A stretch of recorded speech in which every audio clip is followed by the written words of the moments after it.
I think your club chooses you. You don't choose your club. I come from Canning Town. West Ham's my club. That's it, walking distance. And other teams come to my town to try and nick points off my football club. And that doesn't matter whether you support West Ham, whether you support Rochdale, Crewe, whoever it may be, wherever you're from, not the most glamorous of places in the world, it's your club and you're proud of it. You know, or we might as well go and support Barcelona. We're not known for winning things, but what we are known for is having a good support and having that raw, that intense atmosphere. You feel like you've walked into a football ground. So I must have been about 9 or 10 with the old man. Unfortunately, losing 1-0 to Coventry don't sound like the most exciting of games, does it? You know what I mean? As I got a little bit older and I was sort of allowed to go down there myself from sort of 13, 14 onwards, I'd wait outside the ground and it'd open the gates last 20 minutes and you could all hold down a little tunnel bit and watch it from almost on the sideline near the corner flag. It was always a ground, wherever you was, it was always a great atmosphere. There's a couple of moody places with the pillars, but you suffered it back in the day. I went to, obviously, the Millennium Stadium. We played there a few times. Liverpool, FA Cup final. Never forget that. That hurt me bad, that did. I'll never forget that moment. And when I felt like we'd actually won the FA Cup, and on the tannoy, the geezer says there will be 3 minutes stop. And as he said stoppage, Gerrard smashed that ball past Shaka Islop from about 90 yards or whatever it was. That hurt me that day. The player used to wind me up was Ian Dowie for some reason. He was a great player for us and a good servant for the club. I remember him scoring a few own goals. He should never have been back in the box. Marco Boogers, he was just terrible. Terrible player. I think he was a nutty one. Lived in a caravan or something. Bobby Moore, I mean, he was the ultimate, wasn't he? He was the ultimate player. And I think he's underestimated for how easy he made the game look. He had no pace about him. The way he could read the game and he always looked like he had time on the ball. Just graceful. A beautiful player. I play FIFA sometimes. Well, I say sometimes.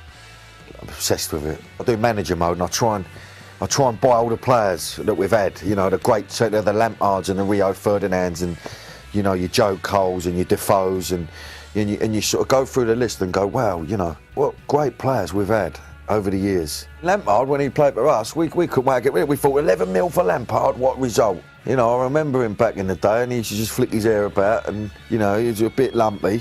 Obviously had the potential and of course he left us for Chelsea and, you know, and look at the player he's become and what a servant for that club.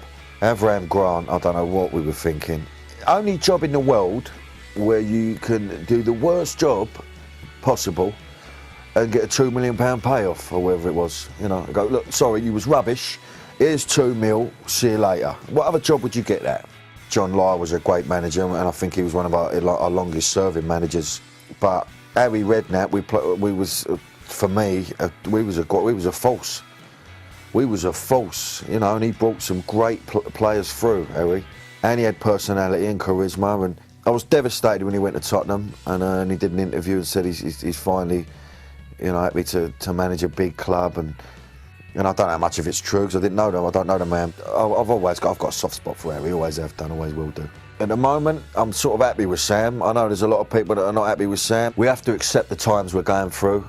And at the moment, Big Sam, he can only do what he can do with the players that he's got. And I think we've got 2 great wingers in Downing and Jarvis, confident to run down a wing. They've got a great final ball. We've got a big nut, Carroll, who's a throwback.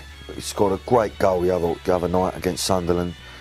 You know, there's not many players like him. I mean, that ball came in, it was like slow motion, and there's got to be 15 players in that box, and there's no one going to beat him. And they're all watching him, they all know we're aiming for Andy Carroll's head, and yet he can still rise above everybody and nut that ball beautifully clean on his spam into the net, and they can't do anything about it. That is why it's another option, is he should be on the plane for Brazil. I did a thing for Sky called Premier League All-Stars, and it was 6-a-side. It was 3 ex-pros from the club, 3 celebrities and 3 fans, and I got to play for West Ham with Frank McAvenny, Tony Cottee and Kevin Keane. But I just remember getting the ball and putting Cottee through, and it was, honestly, I just wanted to sob my heart out. I'm getting all emotional now thinking about it, watching your boyhood hero and then putting the kit on with him in the change room and going out there and representing West Ham. It don't get no better than that. We deserve to be in the Premier League. We're that type of club, you know. But I'm claret and blue through and through, always will be. So all you Cockney Reds have got to turn it in because you're an embarrassment.